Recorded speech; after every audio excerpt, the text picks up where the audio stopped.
होती है जैसे भारत है, तो वहाँ पे लोग उस आज़ादी को रिस्पेक्ट नहीं करते। वो कोई भी धर्म का आदमी हो, मैं सिर्फ मुसलमानों की बात नहीं कर रहा, कोई भी हो, जो मुफ्त में मिली चीज़ होती है ना, हमारे लिए तो मुफ्त की है, वो तो हमारे बाप दादा थे जिन्होंने खून बहाया, जान दी, हमें तो मुफ्त में मिली है।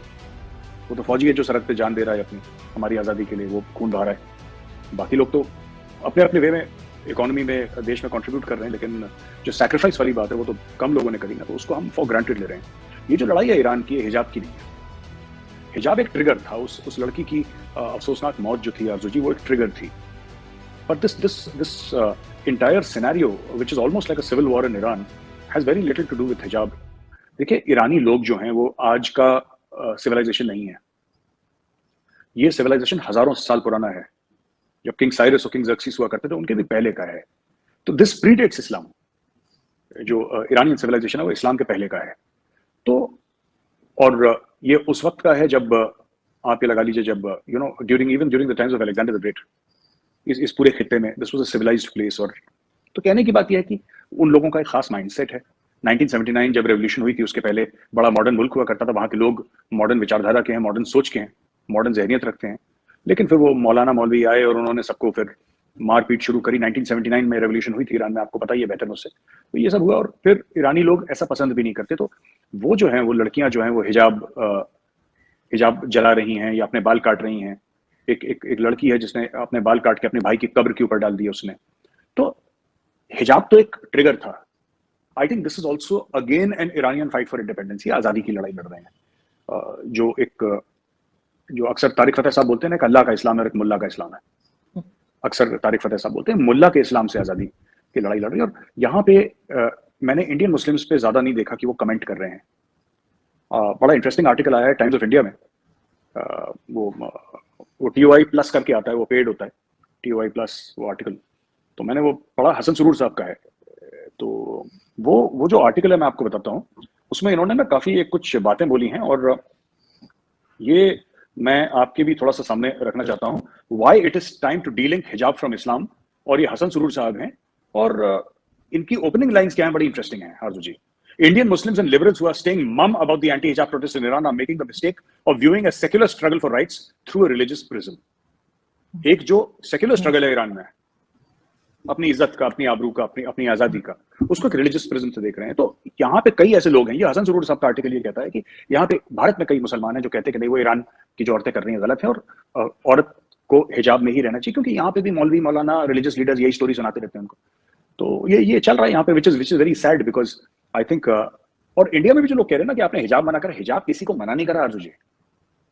भारत क्यों किसी को मना करेगा? हम कह रहे हैं स्कूल में मत पहनो, हम कह रहे हैं जो यूनिवर्सिटी है वहां पे मत पहनो। आपको घर में पहनना है, आपको शॉपिंग मॉल में पहनना है, आपको दफ्तर में पहनना है, आपको कहीं पर पहनना है पहनिए, आपका मामला, आपका पर्सनल मामला है। बट एक यूनिफॉर्म होती है ना, कल कोई कुछ पहनेगा, कल कोई कुछ पहनेगा, तो फिर पूरा मकसद क्या है किसी का भी स्कूल आने का या यूनिवर्सिटी जाने का कि सब बच्चे बराबर हैं। या बराबरी का जो इक्वालिटी का मकसद है, ये डिफीट होता है, वरना क्या है। और फिर से वो बात कहूंगा जो मैंने आपको शायद एक बार पहले भी बताई थी आप ही के शो में, कि ओवैसी साहब जैसे जो लीडर्स हैं इंडिया में, वो आरजू जी कभी ये मुसलमान बच्चों से ये नहीं पूछते कि बेटा आपके नंबर कितने आए, आपको कोई कोचिंग क्लासेस के लिए आपको मदद चाहिए, आपकी मेडिकल की जो तैयारी चल रही है वो कैसी चल रही है, इंजीनियरिंग की तैयारी कैसी चल रही है, बेटा आप वकील बनना चाह रहे थे, आपकी तैयारी, कभी ओवैसी साहब नहीं गए, कभी ये सब बातें नहीं करी। बेटा आप नमाज पढ़वा रहे हो स्कूल में, बेटा आप हिजाब पहन के जा रहे हो कि नहीं जा रहे, मैं आपके हक के लिए लड़ूंगा। बच्चे का हक जो है वो इल्म का है, बच्चे का जो हक है वो इल्म का है। और कुरान शरीफ में जो पहला लफ्ज लिखा है वो इकरा है, रीड। बिल्कुल। और मुसलमान पे फर्ज है कि वो पढ़े, मुसलमान पे ये फर्ज नहीं है कि वो हिजाब पहने, मुसलमान पे फर्ज है कि वो पढ़े। और जो कुरान शरीफ का जो पहला लफ्ज है इकरा, उसके खिलाफ ये मुसलमान लीडर जा रहे हैं। ईरानियन मुसलमान है, उनको ये बात समझ में आ गई बहुत पहले। हमारे यहाँ पे जो मुस्लिम लीडर्स हैं, मैं आम मुसलमानों की बात नहीं कर रहा, मुस्लिम लीडर्स मौलाना मौलवियों की बात कर रहा हूँ, उनको कब कुरान शरीफ समझ में आएगी? जब आएगी तब आएगी।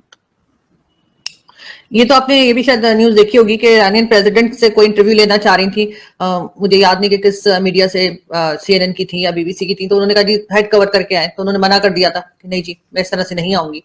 तो वो तो वहां पे अभी तक एक चल रहा है माइंडसेट। और अच्छी बात यह है कि वो लोग निकल रहे हैं और उसके ऊपर बात कर रहे हैं, लेकिन मुझे हैरत है इंडियन मुस्लिम्स के ऊपर कि वो एक बिल्कुल ही उलट बात कर रहे हैं, यानी दोनों ही मुस्लिम्स हैं और एक दूसरे से अलग बात कर रहे हैं। वो कह रहे नहीं पहनना है, ये कह रहे हैं कि नहीं जी इस्लाम कहता है, जबकि मेरा नहीं ख्याल कि अच्छी बात है पाकिस्तान में ऐसा कुछ नहीं है, जिन्होंने पहनना है पहने, नहीं पहना कुछ ऐसा जो है वो प्रॉब्लम कम से कम होना चाहिए था, क्योंकि हर प्रॉब्लम हमारे यहाँ होती है, लेकिन ये प्रॉब्लम थैंक गॉड के नहीं है।